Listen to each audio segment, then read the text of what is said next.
എൻ്റെ ജീവിത ലക്ഷ്യം സ്വർഗത്തിൽ എത്തുക. അതാണ് എൻ്റെ ജീവിത ലക്ഷ്യം. മറ്റൊരു വാക്കിൽ പറഞ്ഞാൽ നിത്യമായി ജീവിക്കുക. പിതാവും പുത്രനും പരിശുദ്ധാത്മാവും വാണരുളുന്ന മാലാഖമാരും വിശുദ്ധരും എപ്പോഴും സ്തുതിച്ചു കൊണ്ടിരിക്കുന്ന, ദൈവത്തെ സ്തുതിച്ചു കൊണ്ടിരിക്കുന്ന ഒരിടം, അവിടത്തേക്ക് പോകുവാനായി, മറ്റൊരു തരത്തിൽ പറഞ്ഞാൽ ഞാൻ വന്നിടത്തേക്ക് മടങ്ങിപ്പോകുവാനായി. ഞാൻ വന്നിടം അവിടമാണെന്ന് ആർക്കെങ്കിലും സംശയമുണ്ടെങ്കിൽ നിങ്ങൾ പോയി അല്ലെങ്കിൽ കൊണ്ടുവന്നിരിക്കുന്ന ബൈബിൾ എടുത്ത് തുറന്ന് ജെറമിയാസിൻ്റെ പുസ്തകം 1-ാം അധ്യായം 4-ാമത്തെ വാക്യവും 5-ാമത്തെ വാക്യവും മാത്രം വായിച്ചാൽ മതി. 4-ാമത്തെ വാക്യത്തിലെയാണ് ആ ഒരു വാക്ക് എൻ്റെ യഥാർത്ഥ സ്ഥലം എവിടെയാണെന്ന്, ഞാൻ എവിടെ നിന്നാണ് വന്നെന്ന് എന്നോട് പറയുന്നത്. അത് നിങ്ങൾക്ക് അടിവരയിട്ടറിയാം. ജെറമിയ 1:4. കർത്താവ്, ദൈവമായ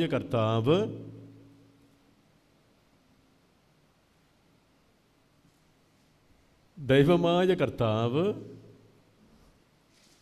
ബൈബിൾ, ദൈവമായ കർത്താവ് എന്നോട്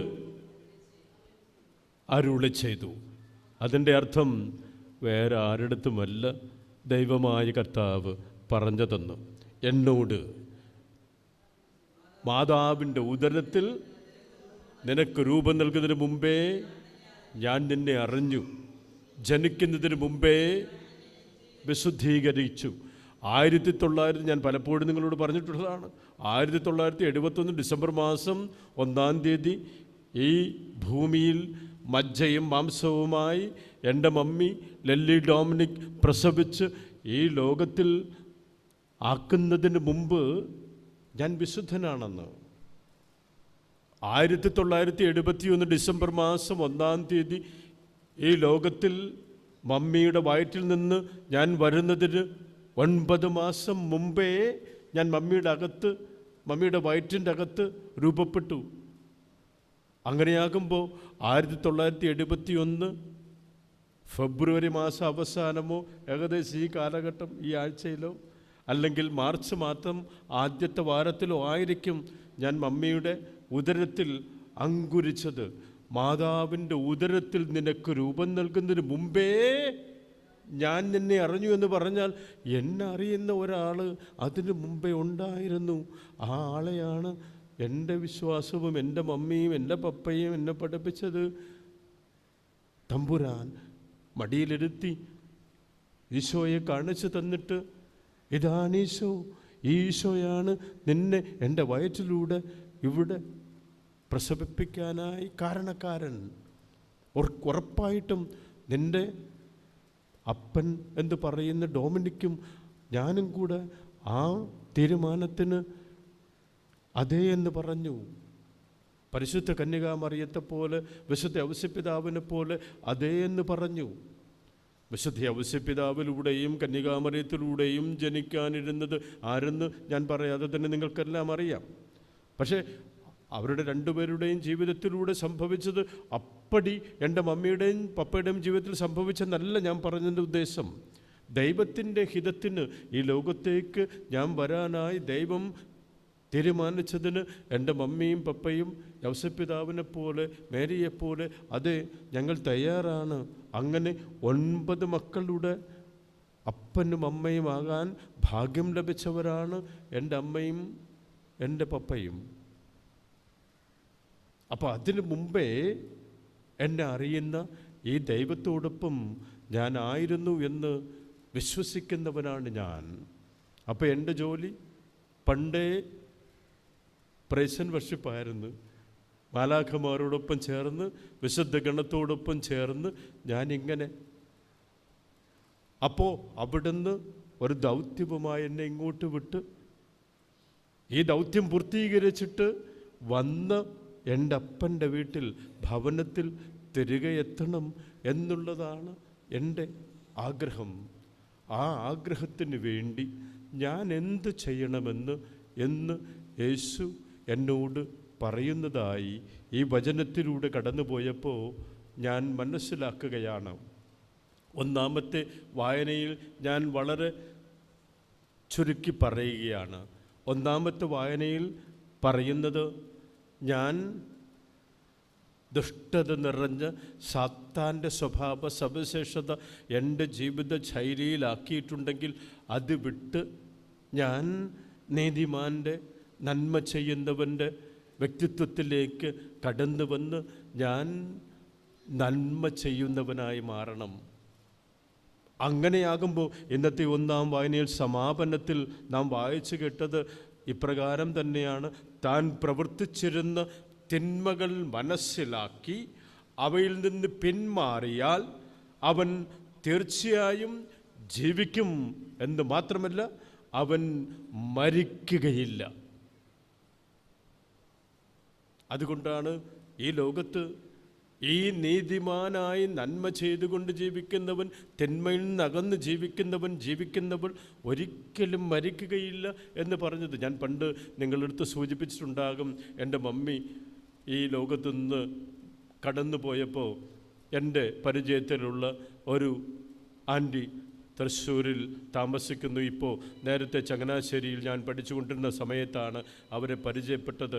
അപ്പോൾ പരിചയപ്പെട്ട സമയത്ത് അവർ ചങ്ങനാശ്ശേരിയിൽ താമസം, ഇപ്പോൾ വീടൊക്കെ തൃശ്ശൂരിൽ വെച്ച് താമസം.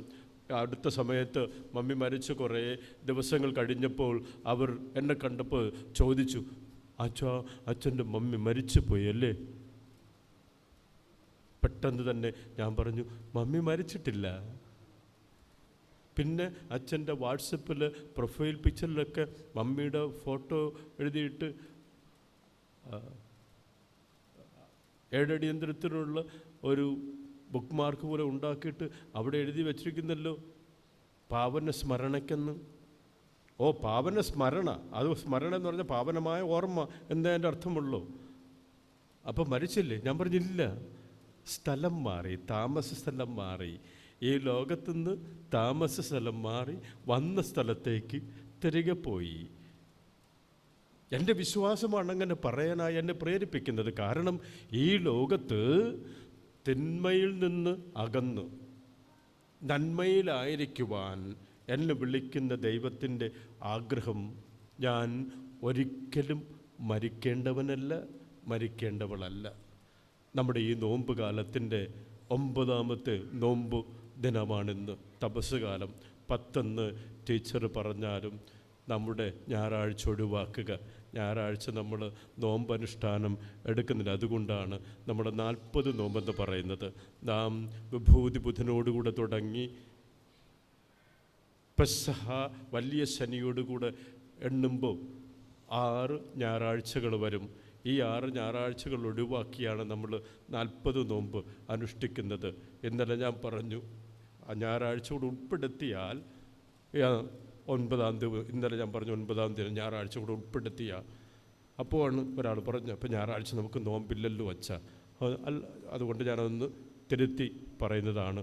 9ാം നാൾ തപസ് കാലത്തിൻ്റെ നാം അനുഷ്ഠിച്ച തപശ്ചര്യകളുണ്ടല്ലോ, ഉപവാസം അല്ലെങ്കിൽ പ്രാർത്ഥന അല്ലെങ്കിൽ ധർമ്മദാനം, ഇതെല്ലാം നാം ചെയ്യാൻ ആരംഭിച്ചതിൻ്റെ 9ാം നാൾ. ഓരോ ദിനവും ചെയ്യുക എന്ന് പറഞ്ഞാൽ ഈ 40 ദിവസം മാത്രം ചെയ്താൽ മതി എന്ന് മാത്രമല്ല, നമ്മുടെ ഈ ജീവിതത്തെ വിശുദ്ധീകരിക്കാനായി, നമ്മുടെ ജീവിതം വിശുദ്ധമാക്കാനായി ദൈവം തന്നിരിക്കുന്ന അമൂല്യമായ ഒരു ദിവസം, 9ാം ദിവസം. എന്ന് ഞാൻ വിശുദ്ധനായി മാറണമെന്ന് ആഗ്രഹത്തോടു കൂടിയാണ് ഞാൻ ഈ നിമിഷം ഇവിടെ നിൽക്കുന്നത്. കാരണം അടുത്ത നിമിഷം, അടുത്ത ദിവസം ഞാൻ ഉണ്ടാകുമോ എന്ന് എനിക്കറിഞ്ഞുകൂടാ. എൻ്റെ തമ്പുരാൻ മാത്രമേ അറിയാവൂ. അതുകൊണ്ട് ഈ നന്മയിൽ ജീവിക്കുന്ന ഞാൻ എൻ്റെ ജീവിതത്തിൽ എങ്ങനെയായിരിക്കണമെന്ന് കർത്താവ് പേഴ്സണൽ ചാറ്റ് നടത്തുകയാണ് ഇന്നത്തെ സുവിശേഷത്തിലൂടെ. പേഴ്സണൽ ചാറ്റാണ്. നോക്കിക്കഴിഞ്ഞു കഴിഞ്ഞാൽ കർത്താവ് തുടക്കം മുതൽ യേശു തൻ്റെ ശിഷ്യന്മാരോട് അരുളി ചെയ്യുന്നു എന്ന് പറഞ്ഞിട്ട് ഇപ്രകാരമാണ്: നിങ്ങളുടെ നീതി നിയമജ്ഞരുടെയും ഫരിസയരുടെ നീതി അതിശയിക്കുന്നില്ലെങ്കിൽ നിങ്ങൾ സ്വർഗരാജ്യത്തിൽ പ്രവേശിക്കുകയില്ലെന്ന് ഞാൻ നിങ്ങളോട് പറയുന്നു. കൊല്ലരുത് എന്ന് തുടങ്ങുന്ന അവയൊക്കെ പറഞ്ഞിട്ട് അവസാനത്തേക്ക് കടന്നു വരുമ്പോൾ കർത്താവ് ഇപ്രകാരം പറഞ്ഞാണ് അവസാനിപ്പിക്കുന്നത് അവസാനത്തെ ചില്ലിക്കാശ് കൊടുത്ത് വീട്ടുപോകണം, നീ അവിടെ നിന്ന് പുറത്തു വരികയില്ലെന്ന് സത്യമായി ഞാൻ നിന്നോട് പറയുന്നു. It is A personal chat അല്ലേ, വ്യക്തിപരമായി എന്നോട് പറയുന്നതാണ്. അതായത് എൻ്റെ ഈ നന്മയുടെ ജീവിതം സഹോദരനുമായി ഒരു വ്യവസ്ഥകളുമില്ലാതെ അവൻ എന്നോട് എന്തെങ്കിലുമാണ്, എനിക്കൊരു പ്രശ്നവുമില്ല. ചിലരൊക്കെ അങ്ങനെ പറയാറുണ്ടല്ലോ, എനിക്കൊരു പ്രോബ്ലമില്ല, അവൻ എൻ്റെ അടുത്ത് ഉണ്ടാത്തന്നെ ഞാൻ എന്ത് ചെയ്യാൻ. അതിന് ഉത്തരവാണ് കർത്താവ് എന്ന് പറയുന്നത്. നീ ബലിയർപ്പിക്കാൻ വരുമ്പോൾ സഹോദരന് നിന്നോടെന്തെങ്കിലും, നിനക്കങ്ങോട്ടല്ല, സഹോദരന് നിന്നോടെന്തെങ്കിലും ബുദ്ധിമുട്ടോ അസ്വസ്ഥതയോ വിരോധമോ ഉണ്ടെന്ന് നീ അവിടെ വെച്ചോർത്താൽ, നീ അവിടെ ബലിവസ്തു വച്ചിട്ട്, ബലിപീഠത്തിൻ്റെ മുന്നേ ബലിവസ്തു വച്ചിട്ട് പോയി അവനുമായി രമ്യതപ്പെടുക. നന്മ ചെയ്തുകൊണ്ട് ജീവിക്കേണ്ട ഒരുവളുടെ സ്വഭാവ സവിശേഷത കൂട്ടായ്മ, സ്നേഹം, പങ്കുവയ്ക്കൽ. അതിൻ്റെ അപ്പുറത്ത് ഒരു ജീവിതത്തെക്കുറിച്ച് നിത്യമായി ജീവിക്കാൻ ആഗ്രഹിക്കുന്നവന് ചിന്തിക്കാൻ പറ്റില്ല. ഈ അപ്പുവിഞ്ഞ് സമർപ്പിക്കുമ്പോൾ നമുക്ക് നമ്മെ ഓരോരുത്തരെയും സമർപ്പിച്ചുകൊണ്ട് പ്രാർത്ഥിക്കാം. കർത്താവേ, ദുഷ്ടൻ്റെ പ്രവൃത്തികൾ, ദുഷ്ടൻ്റെ ചെയ്തികൾ, സാത്താൻ്റെ ചെയ്തികൾ അവയൊക്കെ ഞങ്ങളുടെ ജീവിതത്തിൽ ഉണ്ടായിട്ടുണ്ടെങ്കിൽ അവയെല്ലാം ഓർത്ത് മാപ്പപേക്ഷിച്ചുകൊണ്ട് ഞങ്ങൾ യാചിക്കുന്നു. ആ ചെയ്തികൾ അപ്പാടെ ഉപേക്ഷിച്ചുകൊണ്ട് നന്മ ചെയ്യുന്നവരായി, നന്മ മാത്രം ചിന്തിക്കുന്നവരായി ഞങ്ങളെ രൂപാന്തരപ്പെടുത്താൻ കർത്താവേ അങ്ങ് ഞങ്ങളോടൊപ്പം ആയിരിക്കണമാൻ തിരുമനസ്സാകണമേ. ഞങ്ങളുടെ ഉള്ളിൽ വസിക്കുന്ന അങ്ങ് ഞങ്ങളോട് പറയുന്നത് സഹോദരനും സഹോദരിയുമായി ഐക്യത്തിൽ, സ്നേഹത്തിൽ, കൂട്ടായ്മയിൽ കഴിയുവാൻ, അങ്ങനെ സ്വർഗത്തിലെ മാലാഖമാരും വിശുദ്ധരും ആനന്ദിക്കുന്ന പോലെ ഇവിടെ ഞങ്ങൾ ആ ആനന്ദം അനുഭവം ആരംഭിക്കുവാൻ ഞങ്ങളെ അനുഗ്രഹിക്കണമേ. ആമേൻ.